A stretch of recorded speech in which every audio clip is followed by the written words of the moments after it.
estudamos uma série de eventos, ideias e descobertas que nos proporcionaram uma visão coerente de como o mundo funciona.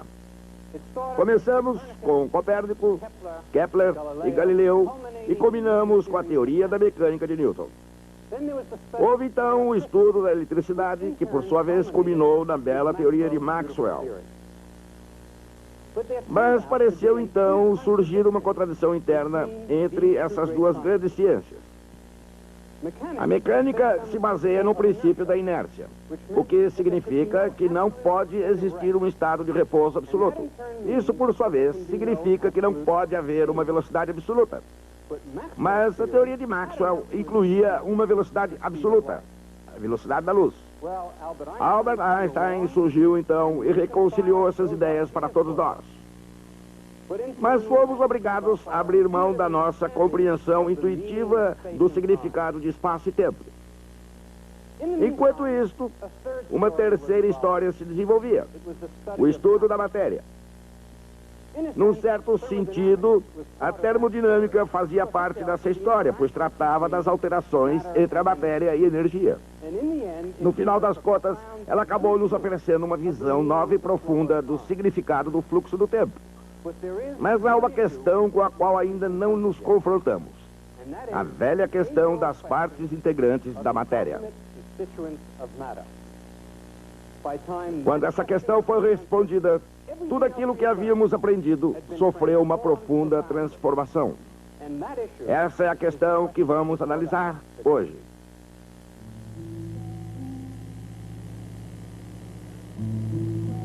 Na primavera de 1913, a velha questão de que é feita a matéria ocupava a mente de Niels Henrik David Bohr.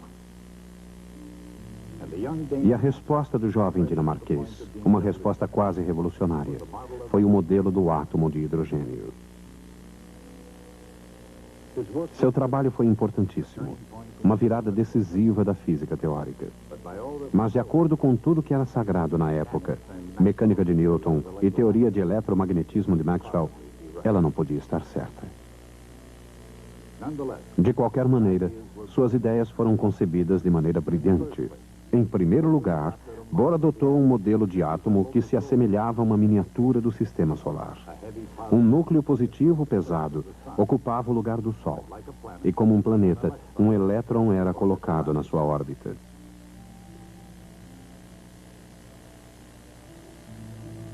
Mas enquanto um planeta é atraído para o Sol pela força da gravidade, o elétron é atraído para o núcleo pela força da eletricidade.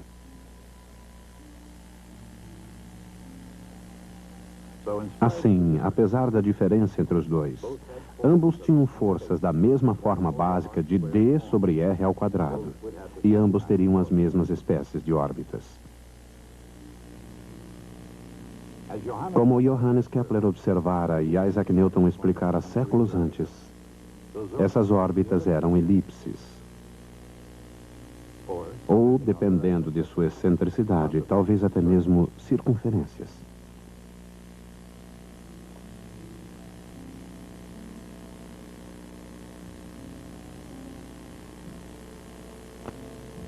Para simplificar a questão, Niels Bohr imaginou que os átomos teriam órbitas circulares.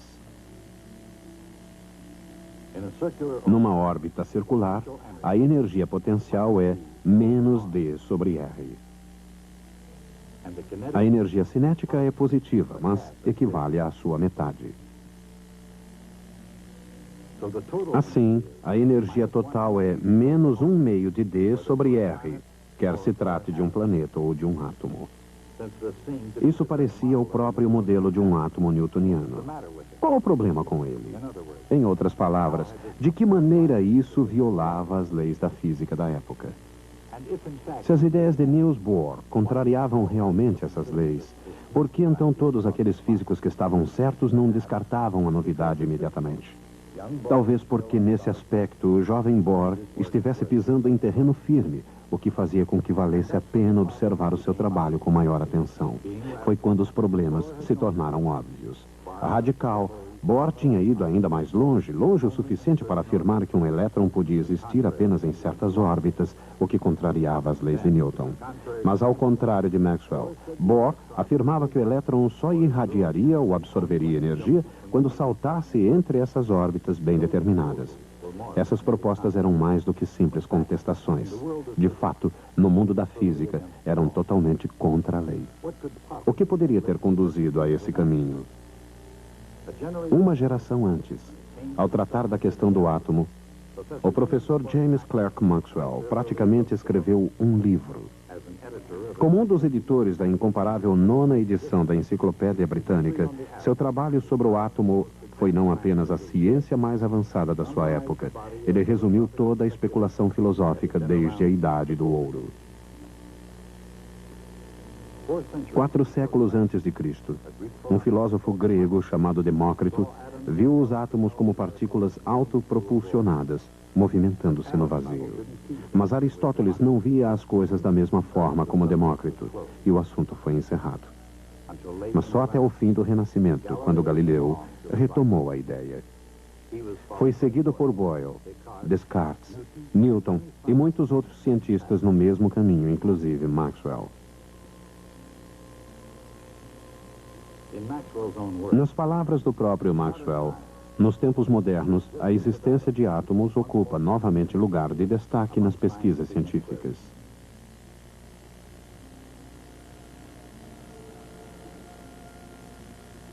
John Dalton foi o responsável por um desses estudos mais sérios. Em 1807, este químico inglês estudou as combinações químicas dos elementos comuns e propôs a lei das proporções simples e múltiplas. Quando duas substâncias se combinam numa reação química, elas se combinam com massas em proporções de pequenos números inteiros. A implicação era óbvia.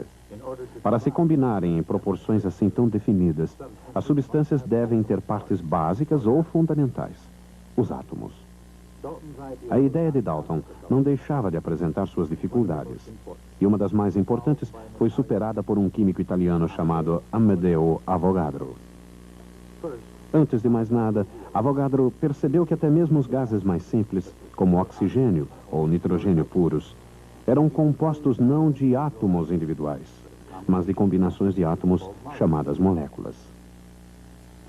Qualquer que seja a menor unidade de qualquer gás, afirmava Avogadro, ao falar de átomos ou moléculas, um determinado volume de gás terá sempre o mesmo número deles.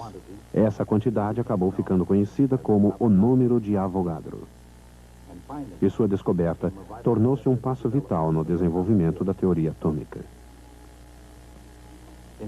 Nas palavras de Maxwell, o diâmetro e a massa de uma molécula são naturalmente muito pequenos, mas não, em hipótese alguma, infinitamente pequenos.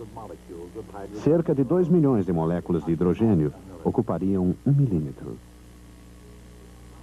O conhecimento de Maxwell resultou da teoria dos gases e da análise de suas propriedades, sua viscosidade, sua capacidade de conduzir o calor, ou, neste caso, quanto tempo um átomo de um certo gás leva para percorrer uma distância específica através dos átomos de outro gás. Naturalmente, isso depende da rapidez com que os átomos se movimentam e da distância entre eles e, acima de tudo, do tamanho de cada átomo ou molécula. A esse conhecimento, o tamanho de um átomo, Maxwell pôde acrescentar novas informações obtidas graças ao uso de um novo instrumento, o espectroscópio. Os espectroscópios são utilizados para analisar a luz, separando suas várias cores ou frequências. Quando analisamos um gás de átomos de um elemento único, o espectro de luz consiste de linhas espectrais de determinadas frequências, e o espectro é diferente para cada elemento. Isso foi uma pista para a descoberta da natureza interna do átomo. Nas palavras de Maxwell, quando o espectro consiste de uma série de linhas brilhantes, o movimento do sistema deve ser composto por um número correspondente de tipos de vibração harmônica. Em outras palavras, os átomos vibrariam como uma simples corda de violino e cada átomo teria suas próprias frequências. Se uma molécula fosse um simples sistema mecânico vibratório, as frequências das linhas brilhantes estariam relacionadas de uma maneira relativamente simples. O próprio Maxwell não esperava que se encontrasse uma relação tão simples. Mas em 1885, um professor universitário suíço, Johann Balmer, escreveu uma fórmula que englobou os comprimentos de ondas de quase todas as linhas conhecidas no espectro do hidrogênio. Pouco tempo depois, o mestre sueco do espectroscópio, Johannes Rydberg, generalizou a fórmula de Balmer. Na versão de Rydberg, uma série de linhas era provocada por cada grupo de números inteiros, m e n. E a quantidade R, conhecida como a constante de Rydberg, foi medida com grande precisão.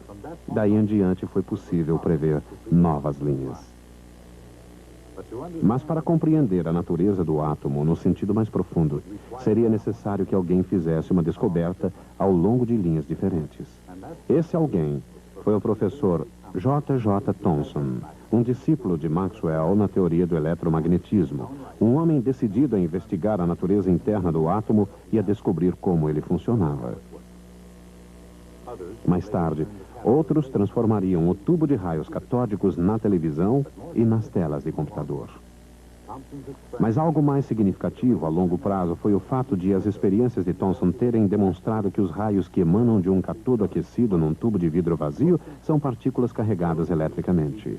Ainda mais importante, esses raios podiam ser defletidos por campos elétricos e magnéticos e não importa qual a matéria dentro do tubo, essas partículas elétricas eram sempre do mesmo tipo.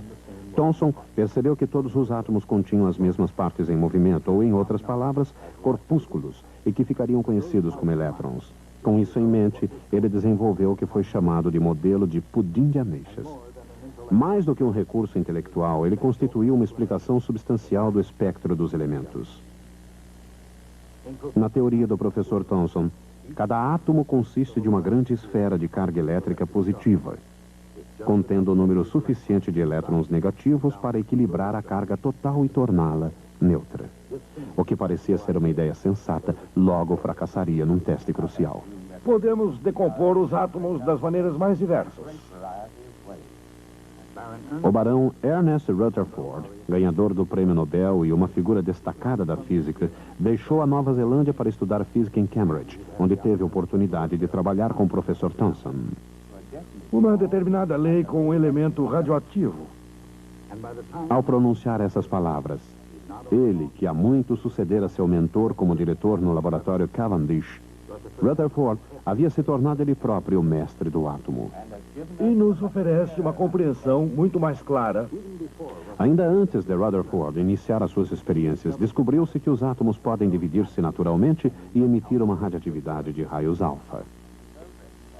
Assim, quando Rutherford e seus colegas passaram raios alfa através de folhas finas de metal, a experiência transcorreu exatamente como todo mundo havia imaginado. A química nuclear.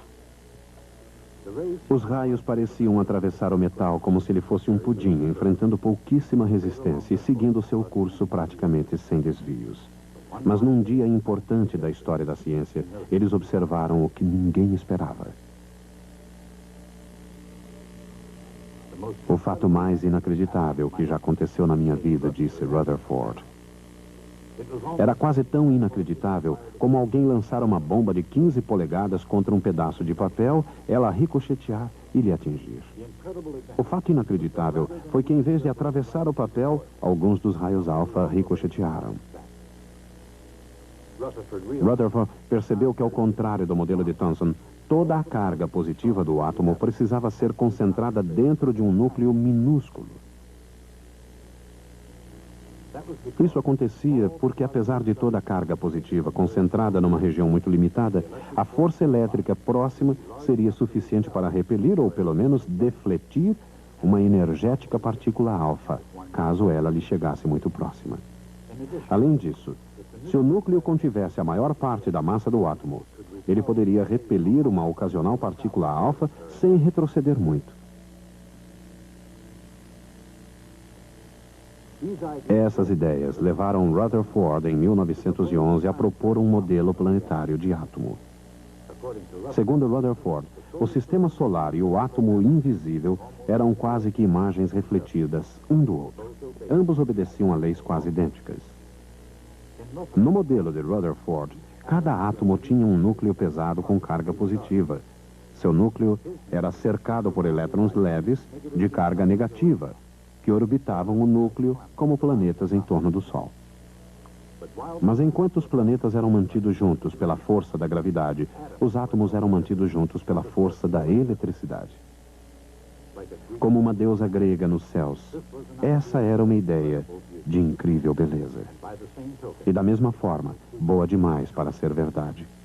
Por alguma razão, quando os elétrons são acelerados, eles irradiam energia na forma de ondas eletromagnéticas.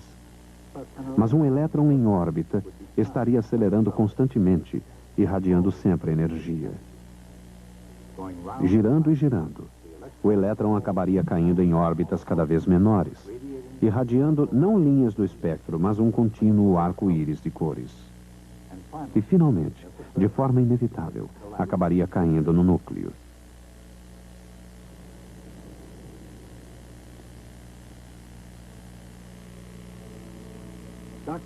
O Dr. Rutherford obedecera às leis de Newton e Maxwell, e essas mesmas leis foram a derrocada do seu modelo de átomo planetário. O que era preciso era um passo ainda mais ousado. E o caminho seria iluminado por uma descoberta sobre a luz, feita apenas há alguns anos. Em 1900, um físico alemão analisou o espectro emitido por um corpo sólido aquecido. Seu nome era Max Planck. Sua teoria afirmava que a matéria emitia apenas discretas quantidades de radiação, em que a energia E era proporcional à frequência da luz, F. Uma coisa notável em relação à teoria do Dr. Planck era a quantidade, H, que tornou-se uma nova constante fundamental da natureza, chamada constante de Planck. Era notável porque, na teoria de Maxwell, a energia da luz dependia da sua intensidade, não da sua frequência. Mas talvez o mais notável de tudo tenha sido o fato de o jovem Niels Bohr ter utilizado a fórmula de Planck para criar um modelo do átomo de hidrogênio. Bohr supunha que o elétron do modelo do átomo de Rutherford pudesse existir em certas órbitas especiais sem irradiar energia. Passou então a supor que a radiação, na frequência prevista pela fórmula de Planck, seria emitida ou absorvida toda vez que um elétron saltasse de uma dessas órbitas para outra. Bohr não sabia explicar por que deveriam existir essas órbitas especiais, mas sabia que sem elas não havia esperança de explicar as linhas espectrais. Ele sabia também que, ao supor a existência dessas órbitas especiais, ele estava indo além da física de Newton e Maxwell e penetrando no desconhecido. Mas havia ainda um problema. O que determinaria as dimensões dessas órbitas especiais? Ele experimentou várias ideias e acabou escolhendo esta. Cada órbita tem um diferente momento angular. E a constante de Planck tem exatamente as unidades de um momento angular. Seria possível que as órbitas tivessem momentos angulares fornecidos pela constante de Planck? Bem, quase. De fato, os momentos angulares são múltiplos de H sobre 2π, uma combinação que recebeu o seu próprio símbolo, chamado H barra. Assim, no modelo do átomo de hidrogênio de Niels Bohr, a órbita mais interna tem um momento angular H barra. A próxima órbita tem um momento angular 2H barra. A próxima, 3H barra. E, de fato, existe uma órbita permitida para qualquer número inteiro vezes H barra. Reunindo essas ideias, é fácil encontrar os tamanhos das órbitas. O raio de cada órbita é proporcional ao quadrado do número inteiro n. O raio da órbita mais interna, com n igual a 1, daria o tamanho natural de um átomo de hidrogênio, em termos das constantes fundamentais da física. Seu valor equivale à metade de um angstrom. Este número era pequeno, mas seu valor para a física, ilimitado. Até então, o tamanho de um átomo podia ser qualquer um. Mas agora, se as ousadas pressuposições de Bohr estivessem corretas, o tamanho de um átomo podia ser visto como uma combinação de constantes fundamentais da natureza. Mas para Niels Bohr, isso era apenas o começo. Agora, ele estava preparado para calcular as frequências precisas das linhas no espectro do hidrogênio. Cada frequência seria o resultado de um salto quântico. Isto é, o átomo emitiria ou absorveria luz só quando o elétron saltasse de uma órbita para outra.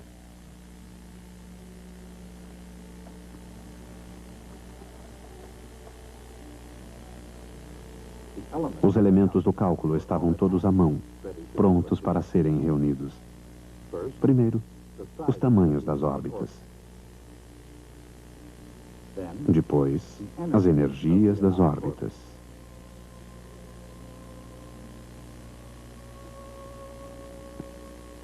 E, finalmente, a energia de um salto entre as órbitas. Quando esses elementos foram reunidos na equação de Rydberg, o resultado foi uma fórmula para a própria constante de Rydberg.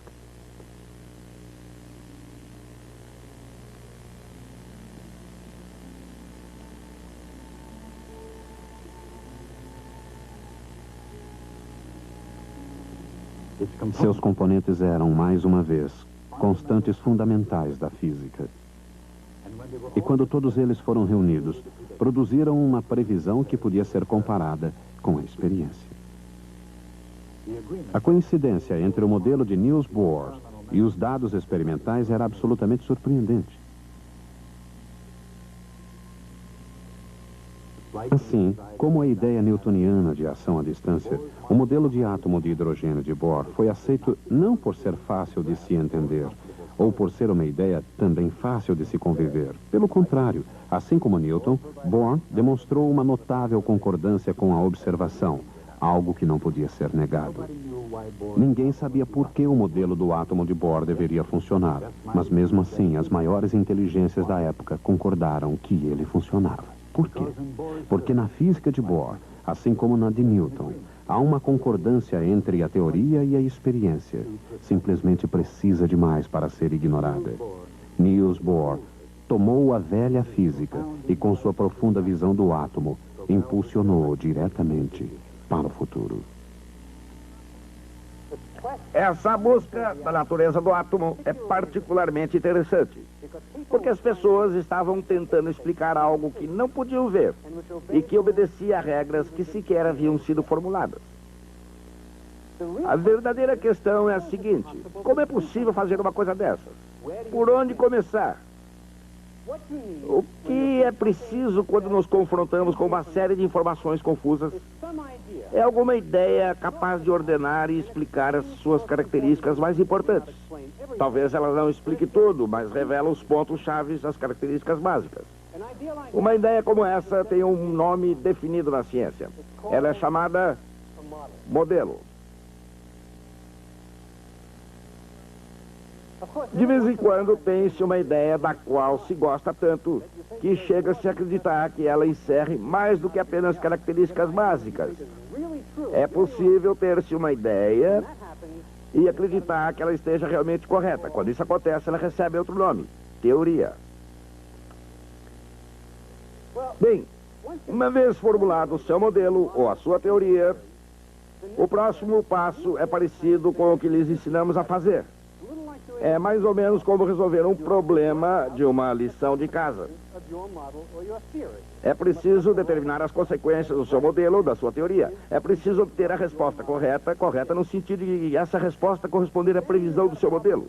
Mas aí aparece um outro problema. Aí então é preciso fazer algo que não podemos lhes ensinar a fazer: usar o seu próprio bom senso, pois, inevitavelmente, as consequências do modelo ou da sua teoria estarão em desacordo com alguma informação. A questão é a seguinte: o que fazer então? Qual a sua importância? Qual a razão para a sua existência? Será porque foi preciso fazer alguma aproximação a fim de conseguir elaborar sua teoria? Ou porque a experiência saiu errada? Ou isso seria a pista crucial que mostra que a sua ideia estava errada e que é preciso começar tudo de novo? Se eu estivesse ensinando vocês a pintar, poderia ensinar a misturar as cores, as regras da perspectiva. Poderia ensinar a escolher uma tela e preparar essa tela. Mas não poderia jamais ensinar a vocês como imaginar e criar uma tela como a Mona Lisa. Exatamente a mesma coisa acontece na ciência. Posso ensinar-lhes os fatos da ciência. Posso ensinar-lhes as regras mecânicas de como fazer a ciência. Mas jamais poderei ensinar-lhes a ter imaginação, criatividade, bom senso e, acima de tudo, a incansável dedicação ao trabalho, demonstrada por todos os grandes cientistas. Se você deseja ser um grande cientista, essas são coisas que você terá que conquistar sozinho. Portanto, reúna essas qualidades e não se esqueça de trazê-las para o nosso próximo encontro.